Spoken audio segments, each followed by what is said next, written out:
Ready? Good.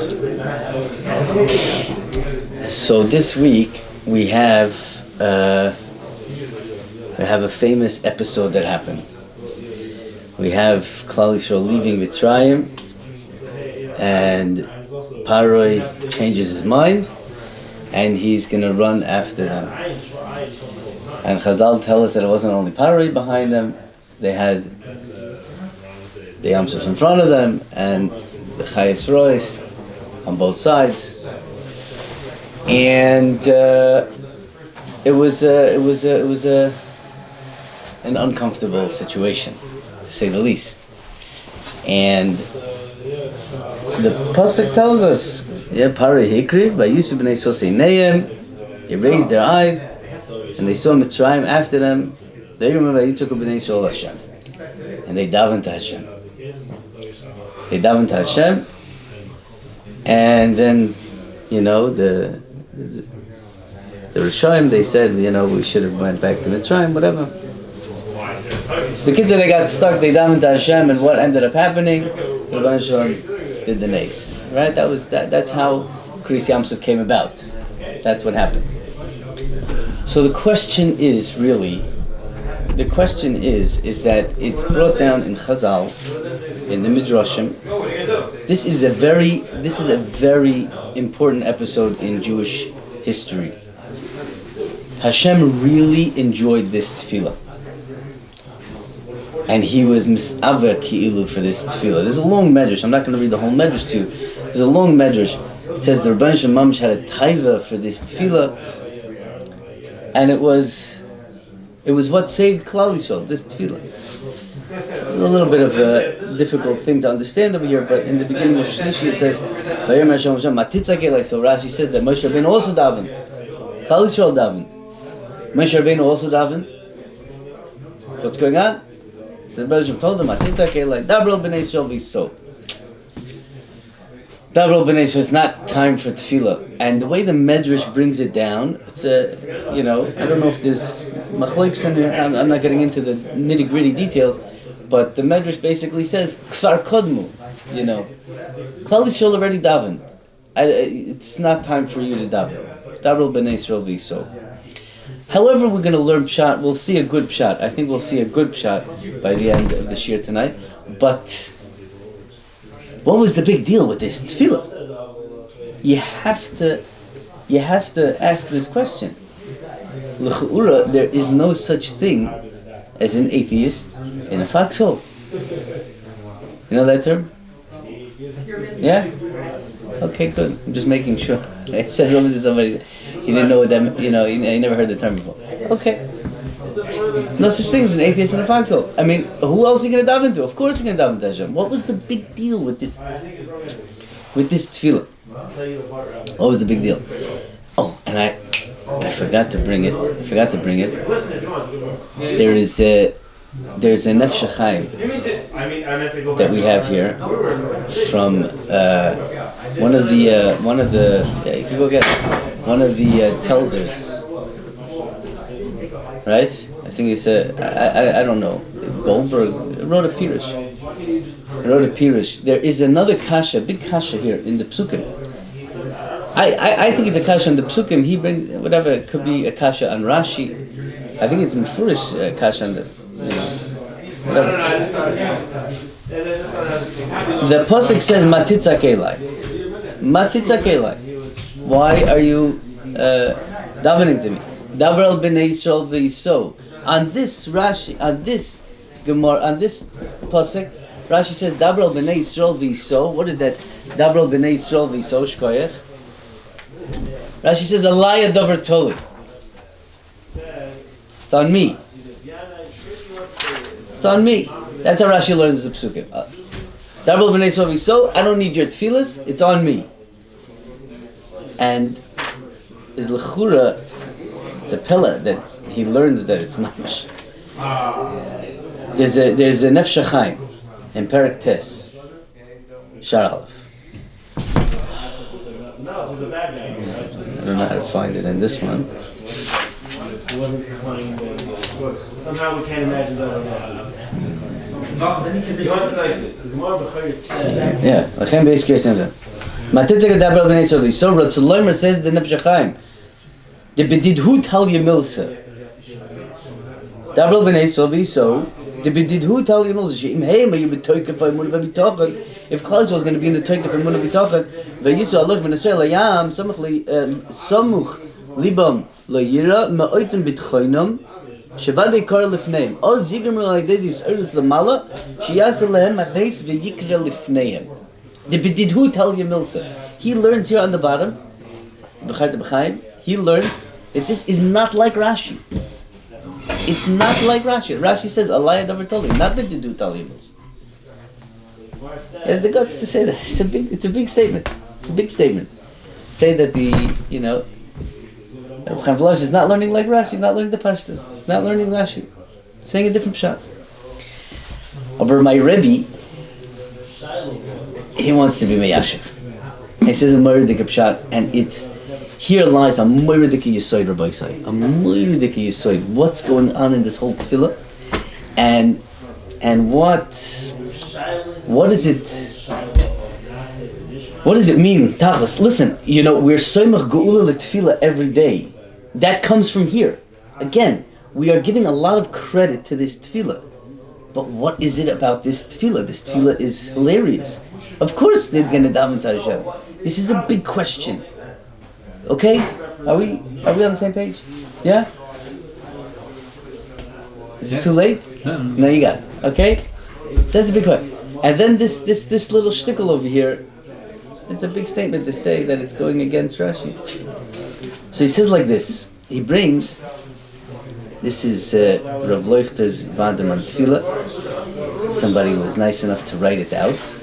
And it's Hafla fella. It's even written in English, Rabbi Yisai. Small book. Now, I'll tell you a Maisa.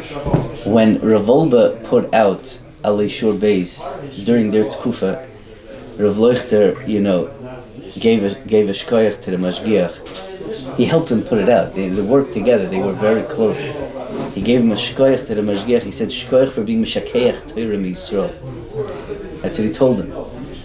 And the mashgiach chuckled, and he says, "No, So, because he taught them all the years. He's like, there's no such thing as a sefer that could change your life. Ein kazeh davar. Ein kazeh davar. There is no recipe for gadlus. Ein kazeh davar. It doesn't exist. You can't say, I'm going to buy the sefer and then I'm going to be a tzaddik. No, it doesn't work like that. Okay? Avodas hamidus, tikkun hamidus happens with work. You work on yourself. You can't just find the recipe in a book and just follow the recipe and poof, you'll be a tzaddik, yeah? But I will say that this sefer and other svarim that Rav Leuchter wrote and the Mashiach wrote, they're potentially able to make big changes in your life, okay?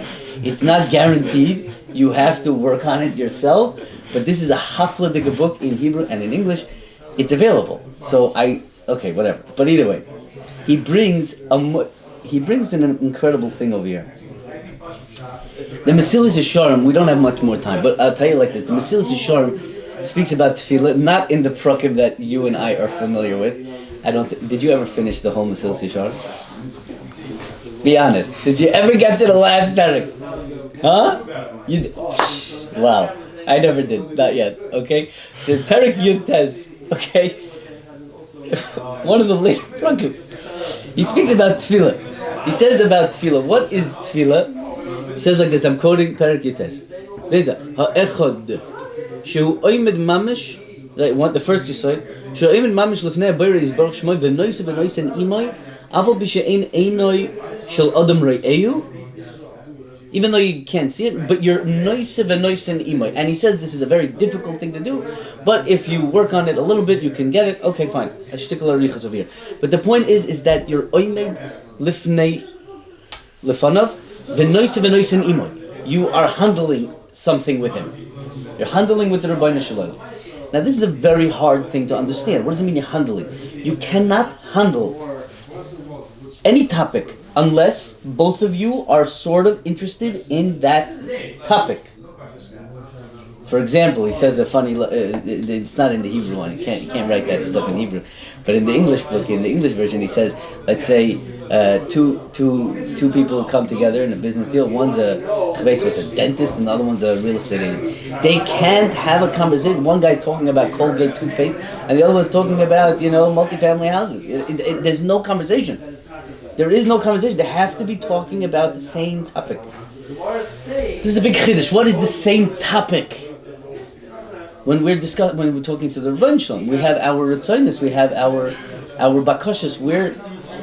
So he says the Yisoid, and the Yisoid is very clear, and it's mamish the mafteach to understand this medrash.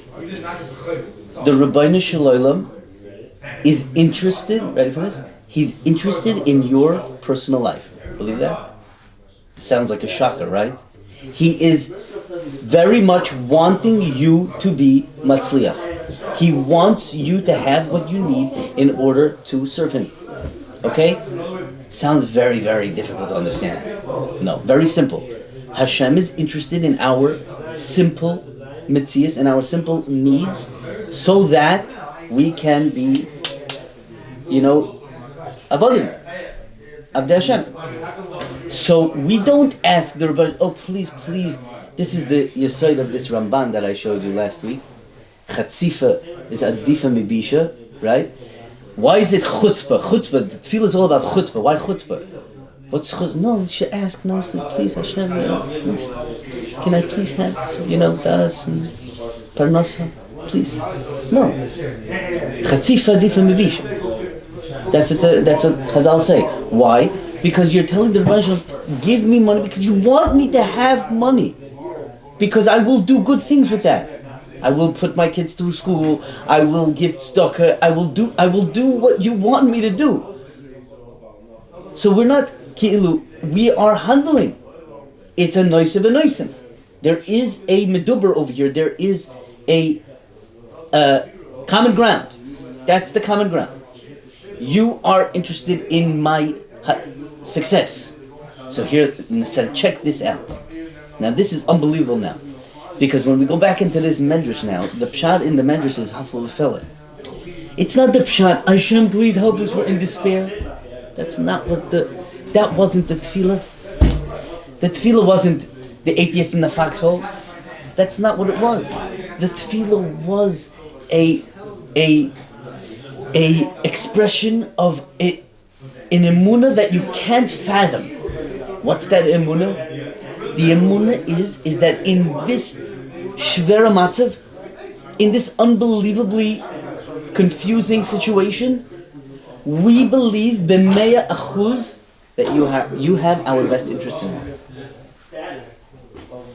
You want our success. You have our best interest in mind. This is an emunah that you can't fathom. The gadlus of this emunah is nish normal. The Rebbeinu Shalom was misalvav for that tefillah. That's a murder. And Rashi brings, tafsu umnus avoisam. This was the tefillah of the Avos. The Rebbeinu Shalom is interested in a Klal Yisrael. He's interested in our life, in our simple day-to-day bakoshes. This is an unbelievable thought that can be chazed over time and time again. Every tefillah, you go through this. Every tefillah, there is this dynamic happening. Now here comes the murder chiddush over here. So the bedidhu Talia Milson. When what's his lashon? When they come to the bitochen, the bedidhu Talia she'im heima you betoykif ha'emunah v'bitochen v'yisolach v'nisrael yam. They'll go into the yam. Soymech libam lo yira. They are 100% not afraid. It's vada gonna. What's gonna happen? There's gonna be an is'orus lamala. It will initiate. It will spark up the hanhaga of Alai Hadavar Toli. That's the pshat. It's fitting with the Rashi. Rashi is saying that here came about the Alai Hadavar Toli because of the B'didhu Talia Milson. It goes hand in hand. It's not a steer to the Rashi, but chalal not. It was how we brought about The Anhog of Allah told it. This is my business. It's my Klal Yisrael. That's they kilu, like, you know what I'm saying? They touch that soft spot. They touch that spot, and now the Rebbeinu Shalom is getting involved. And that's how it all started and all ended. Okay, so that's good. Seder.